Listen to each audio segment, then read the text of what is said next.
Students, welcome welcome welcome to magnet brains. This is Anamika Singh. कैसे हैं आप सभी? मैं आशा करती हूँ कि आप सभी बहुत अच्छे होंगे एंड हाजिर हो चुके होंगे आज के इस प्यारे से सेशन में, आज की इस प्यारी सी वीडियो में, जहां मैं आप सभी के सामने लेकर आई हूँ हमारा एक बहुत ही प्यारा सा चैप्टर, इसका क्विक रिवीजन। चैप्टर का नाम है बल तथा गति के नियम। इस चैप्टर के बारे में तो आपने सुना ही होगा। इसे हम बेसिकली क्या बोलते हैं? फोर्स बोलते हैं। और यहाँ पर हमें गति के नियम, लॉस ऑफ मोशन भी पढ़ने हैं, ठीक है ना।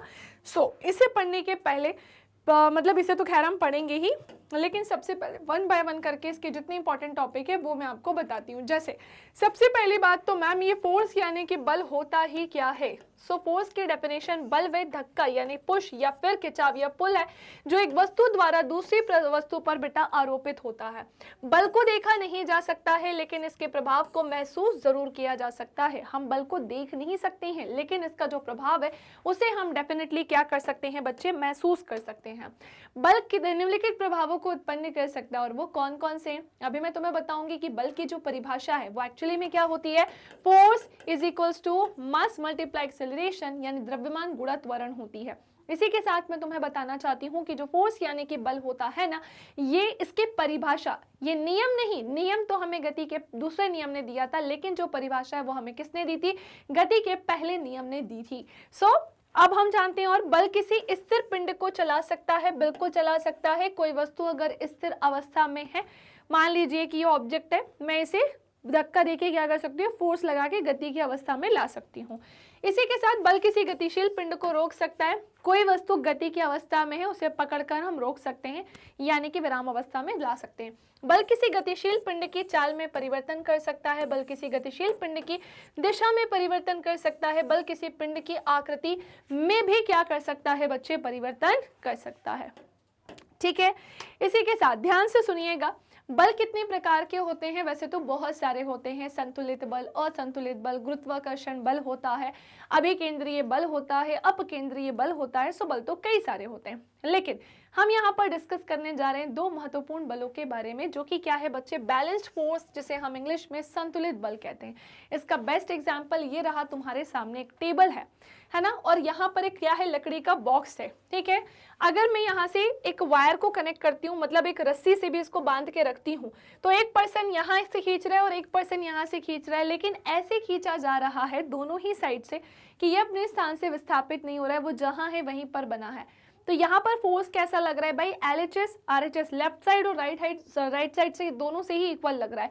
अगर 2 न्यूटन मान लेते हैं, 2 न्यूटन का फोर्स यहाँ लग रहा है, तो बच्चे 2 न्यूटन का फोर्स यहाँ पर भी लग रहा होगा, यानी कि बल कैसा है बच्चे? यहाँ पर बैलेंस्ड है, या फोर्स कैसा है भैया? संतुलित है। समझ पाए कि नहीं समझ पाए? ठीक है, तो ये कहानी मैंने तुम्हें समझा दी कि लकड़ी के एक पिंड पर लगे 2 बल, तो हमें पता चला कि भाई दोनों साइड से फोर्स कैसा लग रहा है? इक्वली। दैट मीन्स ये कैसा है?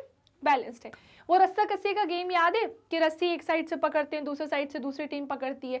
मान लेते हैं कि यहाँ से 2 लोग हैं, यहाँ से भी 2 लोग हैं, रस्सी को खींच रहे हैं, ऐसे खींच रहे हैं कि ना तो इधर गिर रहे हैं ना तो इधर गिर रहे हैं, तो वो भी किसका एग्जाम्पल हो जाएगा बच्चे? बैलेंस्ड फोर्स का एग्जाम्पल होगा, संतुलित बल का उदाहरण होगा। अनबैलेंस्ड फोर्स या असंतुलित बल में क्या होता है ना, अब जैसे आपके सामने एक कार दिखाई दे रही है, जिस पर ऑलरेडी धरती की तरफ से भी क्या लग रहा है? घर्षण बल लग रहा है, ठीक है। तो हमारे धक्के का बल यहाँ पर है और घर्षण बल भी यहाँ पर है।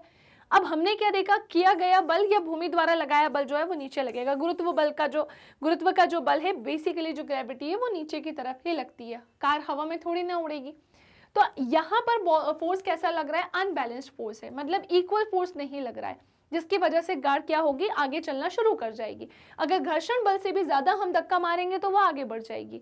अब बात आती है बैलेंस्ड नहीं है, ये कैसा है? असंतुलित है। हमारे धक्के का असंतुलित बल खिलौने कार में गति उत्पन्न कर देगा।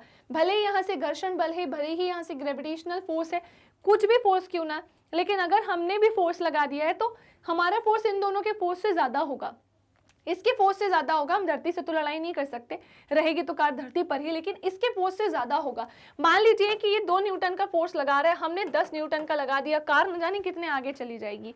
रस्सा कस्सी का एग्जाम्पल हम यहाँ पर भी ले सकते हैं। मान लेते हैं कि यहाँ पर 2 लोग खड़े हैं और यहाँ पर 4 लोग खड़े हैं। अब यहाँ से रस्सी को खींचा जा रहा है, तुम प्रैक्टिकली बताओ 2 लोग खींच पाएंगे या 4 लोग रस्सी को जल्दी खींचेंगे? 4 लोग ना। तो यहाँ पर फोर्स कैसा हुआ? अनबैलेंस्ड हुआ, संतुलित नहीं है। एक साइड ज्यादा है और दूसरी साइड कैसा है बच्चे? कम है।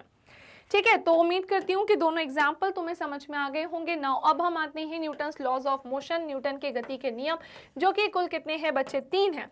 न्यूटन की गति का पहला नियम, अच्छा न्यूटन की गति के नियम को हम गैलीलियो के नियम के नाम से भी जानते हैं, और न्यूटन की गति के नियम को हम जड़त्व के नियम के नाम से भी जानते हैं। एक्चुअली में न्यूटन की गति के नियम को नहीं, फर्स्ट लॉ ऑफ मोशन को हम क्या बोलते हैं? गैलीलियो का नियम, और उसी को हम लॉ ऑफ इनर्शिया या जड़त्व के नियम के नाम से जानते हैं।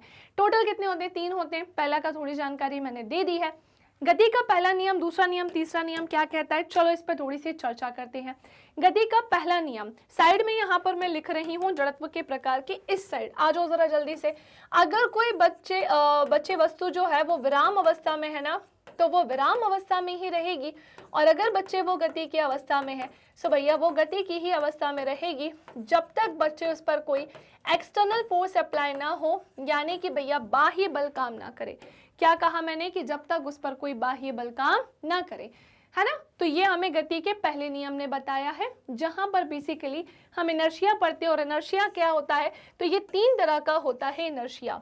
कौन कौन सा होता है? दिशा का जड़त्व अलग होता है, गति का अलग होता है, और विराम का जड़त्व अलग होता है। विराम का जड़त्व हमसे क्या कहता है? यदि कोई वस्तु विराम अवस्था में है तो हमेशा विराम में ही रहेगी जब तक कि उस पर कोई अवस्था परिवर्तन के लिए बाह्य बल ना लगे, विराम का जड़त्व कहलाता है। उदाहरण है जैसे बस जो है भाई, वो अचानक से चलने लगेगी तो यात्री पीछे की ओर गिरेगा। मैम इसमें विराम का जड़त्व कैसे हुआ? भाई मान लीजिए कि तुम बस में बैठे और बस अचानक से चल रही है, तो तुम्हारा नीचे वाला हिस्सा बस के साथ किस में आ गया बच्चे? मोशन में आ गया। लेकिन ऊपर वाला किस में है? अभी भी रेस्ट में है। रेस्ट में है तो वो पीछे ही रहना चाहेगा, जिसकी वजह से विराम का जड़त्व लग गया और वो पर्सन जो है वो पीछे की ओर ही गिर गया। कंबल से धूल को हटाने हेतु छड़ द्वारा पीटना। एक कंबल है, ब्लैंकेट है, उसको हम किसी छड़ से पीट रहे हैं तो उससे डस्ट पार्टिकल अलग हो रहे हैं। कैसे? क्योंकि जब हमने उस ब्लैंकेट को, अभी तक तो सारी चीजें नॉर्मल है, लेकिन जैसे ही उस ब्लैंकेट को हमने छड़ से पीटा तो वो जो ब्लैंकेट है ना, वो मोशन में आ गई, लेकिन जो पार्टिकल्स थे वो रेस्ट में थे, तो वो रेस्ट में ही रहना चाहेंगे। विराम का जड़त्व लगने की वजह से वो डस्ट पार्टिकल कंबल से अलग हो जाएंगे। किसी पेड़ की शाखा को बहुत तेजी से हिलाने पर, तीव्रता से हिलाने पर पत्तियों का झड़ना। अब क्या होता है ना बच्चे, कि जो लीव्स यानी कि पत्ती है, पहली बात तो वो ग्रेविटेशन की वजह से ही क्या होंगी? नीचे गिरेंगी। ग्रेविटेशन की वजह से ही क्या होंगी? नीचे गिरेंगी, धरती पर ऊपर थोड़ी ना जाएंगी। तो होता यह है कि जब पेड़ की शाखा को हिलाया जाएगा तो वो शाखा किस में आ जाएंगी? मोशन में। और जो पत्तियां थी वो पहले से ही रेस्ट में थी, वो रेस्ट में रहना चाहेंगी, इसीलिए वो झड़ के कहाँ आ जाती है? नीचे गिर जाती है। तो इन तीनों ही एग्जाम्पल में क्या लग रहा है? विराम का जड़त्व लग रहा है। दिशा का जड़त्व किसी वस्तु द्वारा स्वयं की गति की दिशा परिवर्तन की असमर्थता को वस्तु की दिशा का जड़त्व कहते हैं। एग्जाम्पल सुनिएगा। वृत्ताकार पथ पर तेज गति से गतिमान बस में यात्रियों का वक्र के केंद्र से बाहर की ओर झुकना, या फिर चाकू की धार तेज करते समय चिंगारियों का निकलना, ये सब क्या है बच्चे? ये दिशा का जड़त्व है ना। ये गति का नहीं है बल्कि किसका है? दिशा का जड़त्व का उदाहरण है। इसका एक बेस्ट एग्जांपल और बताओ। मान लेते हैं कि आप कार चला रहे हो, है ना। अगर कार को हमने ये टर्न दिया है लेफ्ट की तरफ, अगर हमने उसे टर्न दिया है तो जो पैसेंजर है वो उसका थोड़ा सा टर्न कहाँ जाता है? राइट की तरफ जाता है। ये किसके कारण होता है? किसके कारण होता है? दिशा के जड़त्व के कारण, इनर्शिया ऑफ डायरेक्शन के कारण होता है। समझ पाए कि नहीं? ठीक है।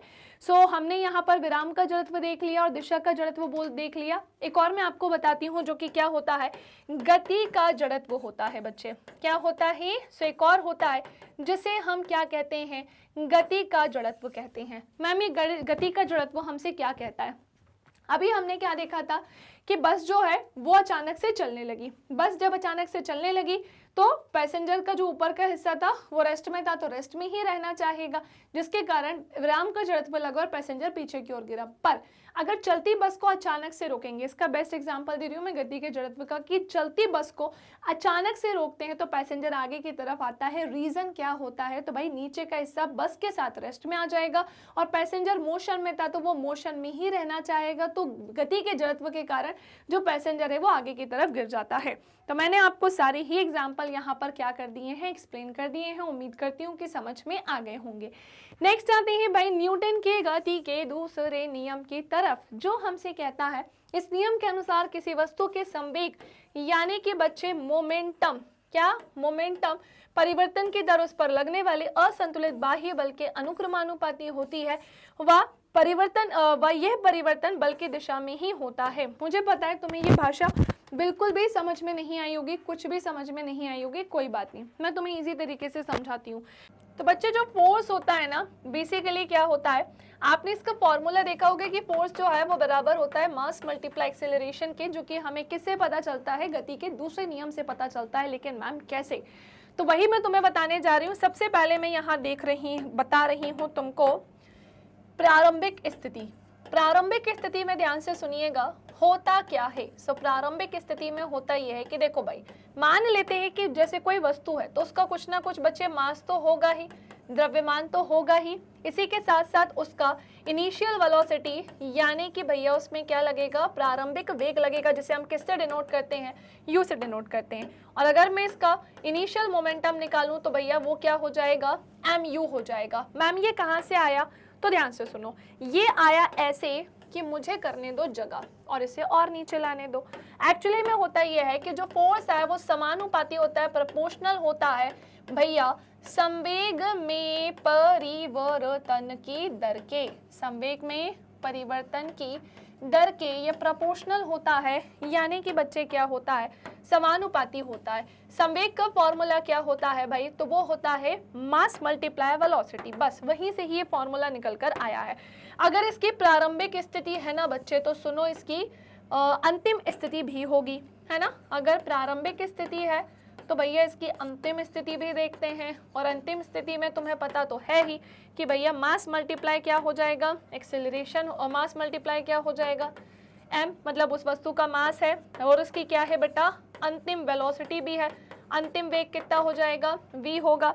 अब हम यहाँ से क्या निकालेंगे, फाइनल मोमेंटम निकाल लेंगे। क्या निकाल लेंगे, सो हम यहाँ से निकालेंगे फाइनल मोमेंटम, जो कि क्या हो जाएगा, mv होगा। क्लियर, चलो अब भाई वेग में परिवर्तन की दर, जो फोर्स है ना वो क्या है, सो फोर्स जो है वो प्रोपोर्शनल है किसके, संवेग में परिवर्तन की दर के। संवेग में परिवर्तन की दर के है, सो हमारा ये हो जाएगा final momentum minus initial momentum divided by क्या होगा, टाइम। कुछ ना कुछ टाइम तो लग रहा होगा। फाइनल कितना है, mv, इनिशियल कितना था, mu अपॉन में क्या आ जाएगा, टाइम। ये हमने क्या देखा भैया, m को कॉमन लेते हैं, v माइनस यू अपॉन में क्या हो जाएगा, t। सो ये हमारा क्या बन जाएगा, मास मल्टीप्लाई एक्सीलरेशन।